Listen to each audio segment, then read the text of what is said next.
Bonjour cher jardinier, aujourd'hui je reviens avec un podcast sur la méditation. Ce ne sera pas un podcast où je vous guide lors d'une méditation, mais plutôt un podcast pour partager avec vous mon expérience, ce que j'en retiens et ce que j'aimerais vous transmettre. Le podcast va donc se diviser en plusieurs parties. Une partie d'où don't, une partie sur mon histoire personnelle, une troisième partie comment installer une routine et enfin une dernière partie sur les bienfaits que j'ai éprouvés grâce à la méditation. Do, don't.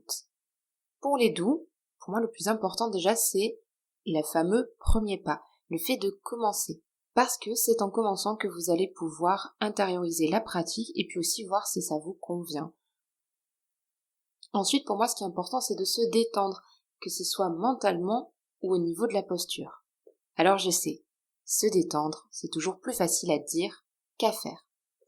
Ce que j'entends par se détendre au niveau mental, c'est que quand vous commencez une méditation, essayez de partir avec le moins d'a priori possible et aussi de ne pas avoir d'attente sur un résultat. Pour la posture, je me suis rendu compte, et donc c'est très personnel, que le fait de méditer assise, le dos droit sans support, me faisait mal au dos. Peut-être parce que je me tiens mal, peut-être parce que je me crispe, là n'est pas la question, mais ça m'a permis de vouloir adapter cette méditation, simplement parce que je trouvais ça aberrant de passer plus de temps dans la méditation à bouger, ou plus de temps à me dire que j'avais mal au dos, que je le sentais tendu, plutôt que de me concentrer sur le souffle ou sur la voix qui guidait. Ensuite, pour moi ce qui est important dans les doux, c'est de persévérer. Persévérer pourquoi ? Persévérer pour créer un rendez-vous régulier. Et c'est ça qui va vous permettre de voir petit à petit les bienfaits de la méditation, mais aussi de voir si réellement ça vous plaît ou ça ne vous plaît pas. Persévérer, ça permettra aussi d'arriver à un autre point qui est important pour moi dans les doux, c'est de ritualiser. En persévérant, forcément, vous ritualisez un rendez-vous, mais il y a aussi des façons de le ritualiser, ce rendez-vous, avec certaines actions. Ça, on y reviendra plus tard dans le podcast. Ensuite, pour moi, il faut essayer, tâtonner, pour trouver ce qui nous convient. Et c'est important de le faire, puisque vous allez singulariser votre pratique, mais aussi vous l'approprier, cette méditation. Enfin, pour moi, un point très important, c'est de sourire. Alors, sourire, ça peut paraître étrange, comme ça, mais c'est pour moi essentiel, puisque le cerveau ne distingue pas la différence entre sourire mécanique et sourire de joie, dû à, par exemple, vous ouvrez un paquet cadeau, vous mangez un gâteau qui est très bon, vous êtes en train de rigoler avec vos amis. Le cerveau, il fait pas la différence. Donc en actionnant les muscles de la bouche, en souriant, pendant une longue durée, puisque l'imitation c'est 5 minutes minimum, vous allez créer vous-même une sensation de bonheur et vous allez avoir beaucoup d'hormones qui vont être libérées dans votre organisme, et notamment la sérotonine. Voilà, donc souriez quand vous méditez. Pour les don'ts, il y en a très peu, à vrai dire, puisque je pars du principe que un message positif vaut mieux qu'un message négatif, parce que pour moi, si vous essayez et vous tâtonnez, vous allez forcément adapter la pratique et enlever ce qui ne vous convient pas. Donc, mon grand don't, c'est de faire attention à ne pas rester dans ces a priori.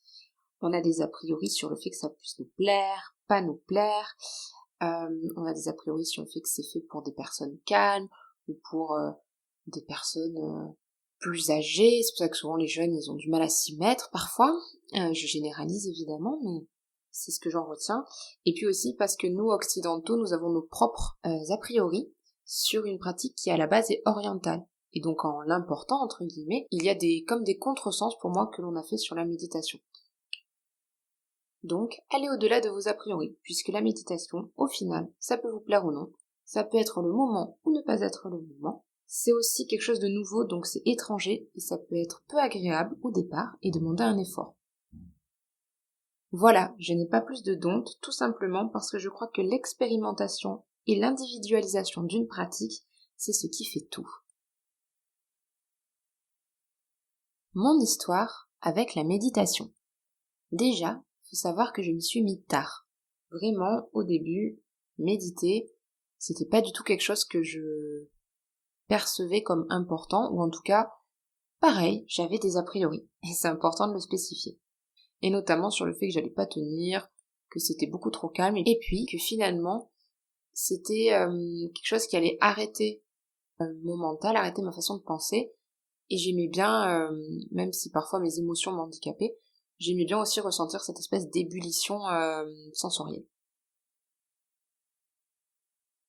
Ce qui m'a donc vraiment mis à la méditation, c'est une expérience personnelle que j'ai appelée la grande fatigue intellectuelle. Qu'est-ce que j'entends par cela? C'est simplement que j'ai eu un surinvestissement du cerveau durant mes études, et que donc, finalement, ce qui en est ressorti, c'est beaucoup de stress et de fatigue. Tout ce stress et cette fatigue ont été tellement intenses qu'à un moment donné, j'étais presque comme apathique, j'étais très très calme, et donc ça a été beaucoup plus simple de se mettre à la méditation, même si à cette période c'était quand même une période pas évidente. Mais la méditation, est-ce que vraiment je la connaissais pas d'avant? Et si, je connaissais la méditation et j'y étais sensibilisée fin du lycée, un peu avant donc mes études, et j'ai fait 2 ans à en faire par à-coup. Fin du lycée et puis durant ma prépa. Et à l'époque, je suivais Georgia Secret ou Georgia Orakova, je sais qu'elle a eu les 2 noms, sur YouTube. Voilà. Et elle avait fait une méditation et j'utilisais juste ça. C'est devenu ensuite plus régulier et là je me suis mise à des applications. Personnellement, et ce n'est pas sponsorisé, j'utilise Petit Bambou. Au début j'utilisais la version gratuite, et ce pendant 6 mois à peu près je pense. Et ensuite j'ai voulu découvrir d'autres programmes et j'ai pris la version payante et je la prends par semestre. C'est devenu un rendez-vous très régulier, mais il m'arrive encore parfois de sauter quelques jours. Ce qui est important de se dire, c'est que sauter quelques jours, ce n'est pas grave, et que moi je suis bien avec ma pratique. Aujourd'hui, finalement, j'ai envie moi aussi d'apporter ma pierre à l'édifice dans la méditation, et c'est pour ça que j'en propose, et j'en proposerai d'autres sur cette chaîne de podcast, puisque j'ai eu envie d'apporter ma touche, ma voix, et puis aussi, je pense que ça a émergé dans cette période un peu étrange, un peu compliquée, qui a été le Covid, et qui est toujours là, c'est que j'avais envie que des gens se retrouvent pour partager un moment de paix, un moment pour eux-mêmes, et cela même à travers les écrans. Partie 3, comment installer une routine. Pour installer une routine, pour moi, l'important déjà, c'est de tester les différents moments de la journée. Ça peut paraître tout bête, mais on a tous des moments préférentiels, des moments où on est plus calme, ou bien c'est plus propice pour nous à la détente, mais aussi des moments où on est plus présent, plus disponible finalement au niveau du cerveau. Ensuite, pour moi, il faut se créer un rituel autour de la méditation en elle-même, c'est-à-dire avoir une somme d'actions avant qui nous prépare et qui prépare notamment le cerveau, c'est-à-dire lui donner l'information que on fait ces actions-là, on va ensuite faire de la méditation, donc il faut qu'il soit pleinement disponible et concentré sur cette méditation. Par exemple, on peut boire de l'eau avant de commencer une méditation, s'asseoir à un endroit spécifique, un endroit qui vous fait du bien ou un endroit au calme. On peut aussi se fixer des horaires. Donc ça c'est pour cadrer, ça dépend de chacun, mais je sais que pour ma part, c'est très personnel, je me suis rendu compte que le soir, ma tête elle produit souvent une grande cacophonie, et finalement je me sens frustrée. Frustrée quand je fais cette méditation et que finalement je prends pas le temps ou mon esprit vagabonde beaucoup trop pour moi. J'ai donc comme rituel de le faire le matin. Donc moi c'est, j'entends le réveil sonner, je le laisse sonner 1 fois, 2 fois, parfois 3. Je sais que c'est pas l'idéal, mais ensuite je me relève tout doucement, je me cale bien droite contre mes coussins et je peux commencer la méditation. Donc mon cerveau maintenant il a compris que j'avais créé un rituel autour du réveil, que quand on entend le réveil sonner et que je viens juste de m'étirer et que je commence à me redresser, on va méditer. Pourquoi moi je le fais le matin? Je me suis rendu compte que ça me permettait d'être de meilleure humeur et ça me permettait aussi d'entraîner mon esprit à prendre du recul et puis à partir du bon pied pour la journée. Ensuite, pour installer une routine, pour moi c'est important donc de persévérer, c'est ce qu'on avait dans les doudontes, et de voir ce qui est fait, plutôt que ce qui n'est pas fait. Pareil, j'attire votre attention sur ce point-là, c'est d'amener du positif dans votre vie. Plutôt que de vous dire j'ai pas médité hier, ou bien ce week-end j'ai pas médité, ou bien zut, j'ai raté. Juste de vous dire super, aujourd'hui, je l'ai fait. C'est fait, c'est bénéfique, et puis, on verra demain. Je vous dis ça parce que la vie elle fluctue et qu'il y aura forcément des moments où vous méditerez plus ou moins. C'est important pour moi de vous le spécifier puisque au final, je ne suis pas du tout adepte des cadres très militaires et se faire violence pour moi, c'est-à-dire faire la méditation pour faire la méditation, c'est différent de faire un effort. Et se faire violence, ça ne va pas permettre de vous tenir à la résolution ou à l'objectif que vous êtes fixé. C'est aussi important de pas se faire violence parce que finalement se faire violence, c'est ne pas se respecter. Je pense qu'on a quand même besoin de douceur. On a besoin d'un cadre, mais de douceur dans notre vie. Et ensuite parce qu'on peut se cadrer et donc faire des efforts sans se faire violence. Si ça vous intéresse, que je vous parle de mon expérience personnelle là-dessus, n'hésitez pas à me le dire dans les commentaires et je verrai pour vous faire un podcast. Enfin, les bienfaits que je vois. Le premier grand bienfait que je vois, c'est la prise de recul.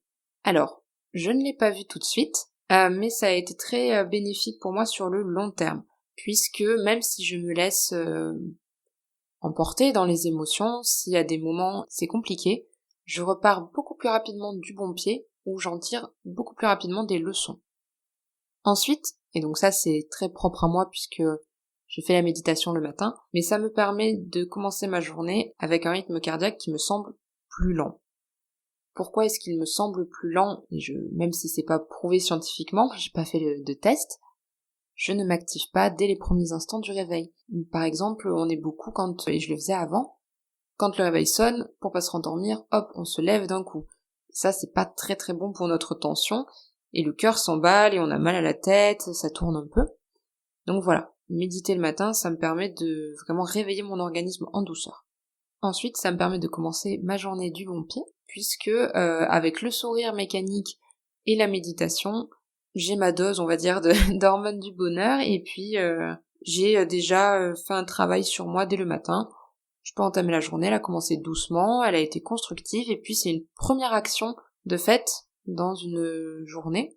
C'est un peu comme le fait de faire son lit, par exemple. Alors moi, je le fais pas tout le temps, mais finalement, c'est ça de gagner dans la journée. On a fait une première action qui nous demandait pas beaucoup d'énergie, mais qui nous permet d'enclencher la journée. Enfin, on a voir plus le positif au quotidien et être moins sujette au stress. Je n'ai pas vu le résultat de suite, et je pense que c'est aussi couplé avec d'autres choses que je fais. Mais la méditation m'a grandement aidée, notamment parce que je retrouve plus vite mon souffle quand je suis stressée, mon souffle, un souffle ample et calme, et puis aussi le fait de plus voir le positif parce que je fais des méditations guidées, et donc des méditations qui m'aident à orienter mon esprit, à se focaliser sur le positif. Et bien voilà, je crois qu'on a fait le tour dans ce podcast sur mes petites astuces, mes petits conseils méditation, sur mon histoire, pour que vous ayez non pas un modèle, puisque je n'en suis pas un du tout, mais pour avoir une expérience. Je sais qu'on fonctionne aussi beaucoup comme ça, donc cherchez des expériences diverses pour pouvoir aussi ouvrir votre curiosité et puis vous rendre compte que plein de choses sont possibles.